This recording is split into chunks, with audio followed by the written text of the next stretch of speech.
G'day guys, welcome to the channel. New watch alert.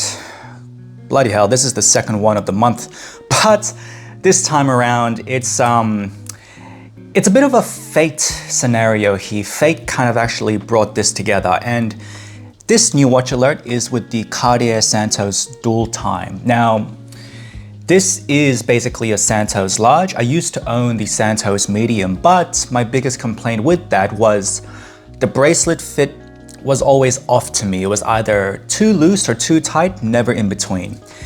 I'm glad to report that the large silhouette actually fixed the problem. The bracelet's absolutely perfect for me now. It doesn't feel too loose and it's not too overly tight. I don't even have to adjust it. And that's because the width of the actual links is different, and my assumptions were correct. With the medium, it's a bit shorter, with the large, it's a bit longer, so it has a different characteristic to it. But why I picked this up was I fell in love with the design language. The Santos silhouette, along with the dial itself and the fact that it has the dual time complication. Overall, I just fell in love with it. One of my biggest concerns was the movement, but I'll address that in a bit. So, how I got into this watch essentially was I actually sold my Rolex Datejust, my 36 Wimbledon.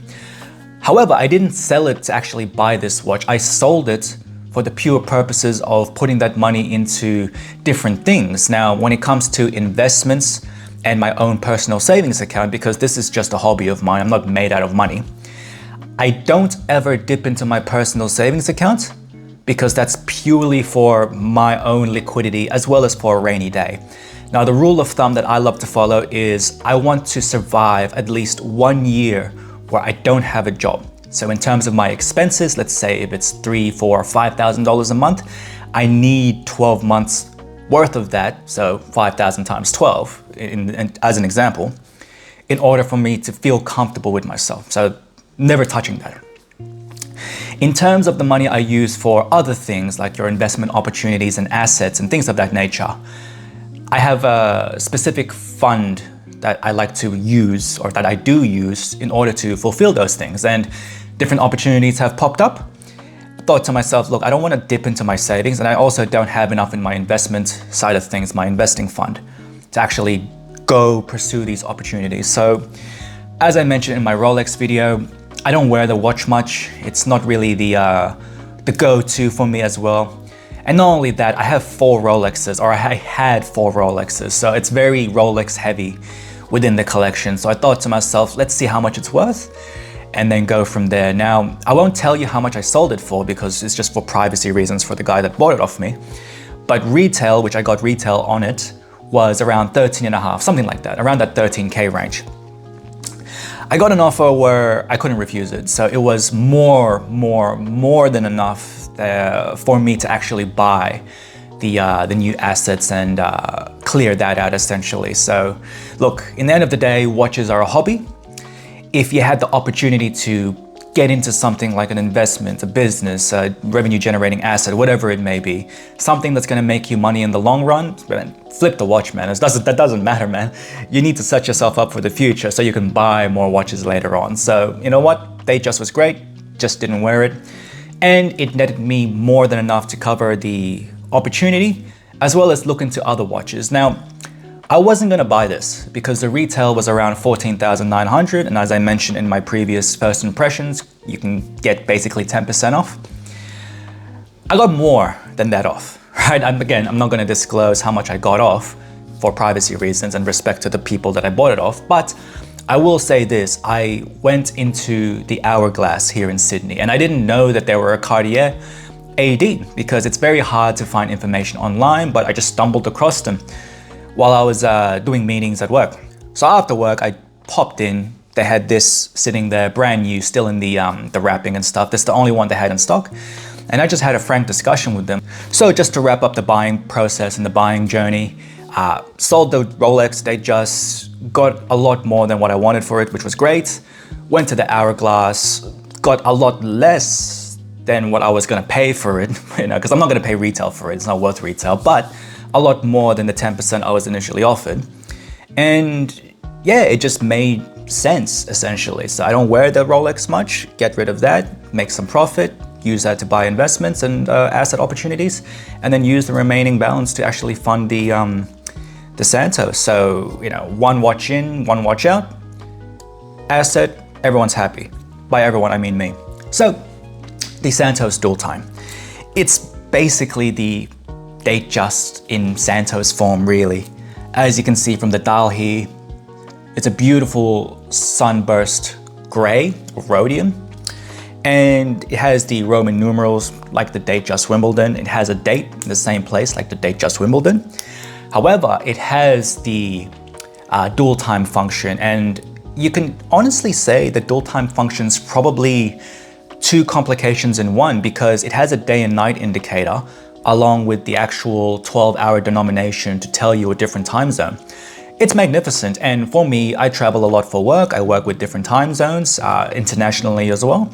So the GMT component is very useful for me. Now, I did own a Santos medium in the past, and I want to re-emphasize that this large silhouette bracelet fixes all the issues that I had with the medium. It fits beautifully. I don't have to mess around with it. It's just right to begin with. And I thought the large was going to be too large for me. It's not too large. It just has a different aesthetic. Now, a lot of people say Cartiers are supposed to be worn small. In my opinion, it doesn't matter. Whatever your flavor is, that's basically what you want to go for. If you do have a 6.5-inch wrist, give or take, don't be afraid of the large. The large wears totally fine. It just wears differently. It's more of a sportier, more masculine aesthetic. Now, what I want to do is give you an unboxing, but I also want to show you what this watch looks like underneath the specialist lighting. But just to kick things off, before any of that, I want to touch on the movement. So in my previous impressions video, I did say that the movement was something that I was a bit sus on. So speaking to the rep there at the Hourglass, he was lovely, great. He was actually surprised when I said, yeah, I'll buy it now. And he was like, oh shit, whatever. But great guy. So the movement is a modified Sellita SW330 that has a GMT component on it. So from what the rep told me, Cartier actually regulates this, and it is a certified movement under their own manufacturing banner. So doing more research into it, there isn't much online. However, it mirrors the specs of that MC caliber that's already in the large. So it mirrors it, it's been regulated, it's been modified, and I personally went out of my way to use my timeographing machine. So the machine that actually shows you what the accuracy denominations are, the plus and minus per day. And they're great, man. Like, it's about what, -4, +2 or +3 seconds per day. It's fine. Like, it's actually aligned with normal COSC certification or certified watches out there. So it's very in line with the competitors and the main brands. So look, I know it's only a $400 USD movement. I get that. I like to think that the value addition to it would be the modification, the regulation, and the certification. If that is true, don't quote me on that. That's what I was told. But if all those were done to it to present a movement within COSC certification, that's fine. Happy with that. What you're really paying for with this is the aesthetics. So the design language, look, there's nothing like it out there in terms of a dual time component. If you wanted to get a dual time, you'd probably have to go to like your Vacherons for that integrated bracelet experience, or maybe even your APs and PPs. And I don't have AP or PP money, not at the moment. But if I sold most of my collection, I can probably get one, but that's not going to happen yet. So that's the movement, and I want to show you a few pictures. I've probably shown you a few pictures of it. That's the story why I got it. That's the movement. Let's go under the specialist lighting and show you a bit of a background on it and a bit of a close-up, intimate level, as well as my closing thoughts. Before we get intimate, I actually want to show you the box because I want to make this video as informative as possible, because I do believe this is probably going to be the first informative video of the dual time. So as you can see here, this is what the watch looks like on my 6.5-inch wrist. And here's the box. So standard Cartier procedure, you've got the outer box here along with the inner box. And giving you a bit of a close-up on this box here. It's got a bit of a box keeper, push button start, and then there we go. Now in the box, you do get a few goodies. You've got your manuals, spare links can go here, along with the strap. Now, I'm gonna save this for later. However, it does come with a crocodile strap within that gray color to match the dial, as well as the warranty cards here and there. So, standard affair. It's always not too bad when it comes to the Cartier boxes, though this button has always been a problem for me. It's always broken. Don't know why, but that's that. However, this box is new and I don't plan to move it much. I'm just gonna keep it in my storage room, essentially, or my trophy cabinet. Now, before we get intimate, again, here's what the watch looks like on my 6.5-inch wrist. Let me actually go around to show you there we go. So as I mentioned, it's not massive, but it is substantial on my wrist. And it fits really nicely. 47 and a bit lug to lug. Thickness is sub 10. And it's about like what, 39? Touching that 40 case mil diameter. So yeah, good proportions, but let's go to intimate level and give you a close-up. Okay guys, so this is what the watch looks like on my 6.5-inch wrist. As you can see, this watch wears extremely well. Now, let me take it off wrist and show you the details of the watch here. So, starting off with the dial itself, you've got that beautiful sun ray finish gray rhodium dial, along with the sword hands there, the second hand ticking away, and you've got that dual time at the 6 o'clock, along with that day and night indicator. It's actually a really great complication, along as well with the date at 3 o'clock. Now, looking at the crown itself, you've got that patented blue gemstone, along with the integrated bracelet, which is standard procedure. Now, on the back, covering the serial, it's standard procedure Cartier stuff, right? And I think it looks really, really nice. Under the specialist lining, I don't know if you can see, I've already scratched the bezel. There's like micro scratches there, but whatever, it's gonna happen. And it's just a beautiful looking watch. It wears beautifully and it looks beautiful in different lining conditions. So whether it's dark, whether it's sunny out, it's gonna look good regardless. Now, one of the cons to this dial is that if it's dark, as you can see right now, it's dark as F, you can't really see the Roman numerals. In terms of a lume, let me actually see if I can get the lume on this to work. In terms of the lume, you do only have the sword hands to help you out there with visibility. But in natural lining conditions or direct lining, it's totally fine, right?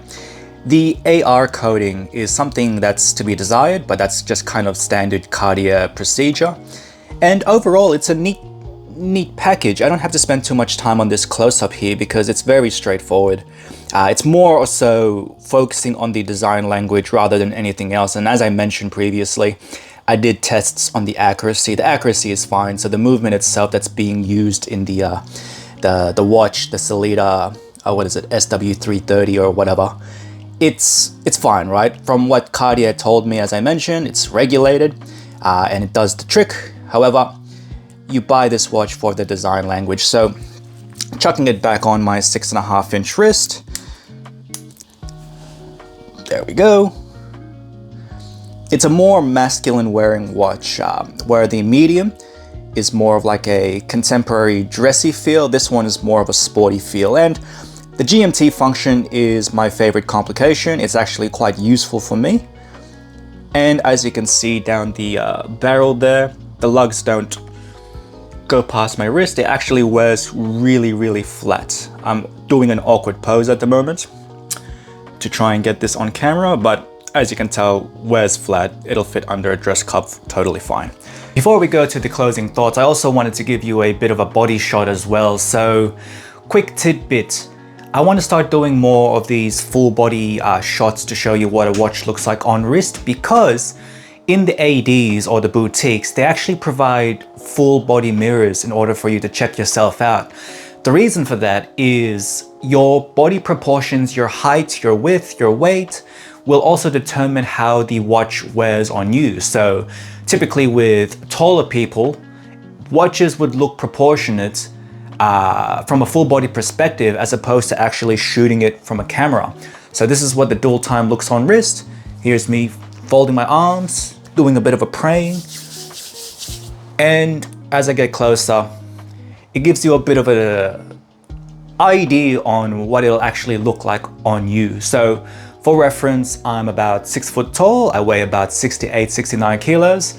I do go to the gym quite often, so my body is kind of like a Dorito. I'm wide up top and slim down my waist. And I feel as if that this watch gives more of a masculine vibe as opposed to a dressy vibe that the medium provides to people there. So let's go to the closing thoughts now. Okay, just to summarize this video, look, I made a decision to move a Rolex. I know I might get some hate for that there, but you know what? To me, watches is just a hobby. I like to experience new things. And I'm more of a logical thinker than an emotional thinker. I did have a few people say, like, you know, the Wimbledon was my first Rolex, but to be fair, I sold my first luxury watch, the Omega Speedmaster that I ever bought. So the sentimentality of things doesn't really bother me, essentially. For me, it's more about what makes the most logical sense. If I move a piece on to be more financially better in the future, I'm gonna do that. And as a matter of fact, if an investment property popped up that I was interested in, I'd sell all my watches to get into an investment property that I'm interested in. So with my priorities in life, watches are quite low in that priority, right? We just do this stuff for fun. It's not the most serious thing in the world. And look, in the end of the day, the Rolex Wimbledon was a great watch. It was nice while it lasted. But I don't want to be too Rolex heavy. I needed the money to buy some good assets for my future. And I had some leftover money as well to get into something like this. So to me, it was a win-win, but not everyone would agree with that decision because Rolex is Rolex, right? Wimbledon is Wimbledon. And to me, in the end of the day, that doesn't matter. So Cartier Santos dual time, new watch alert. Thanks for watching. Let me know your thoughts in the comments below and I'll catch you in the next one. Take care.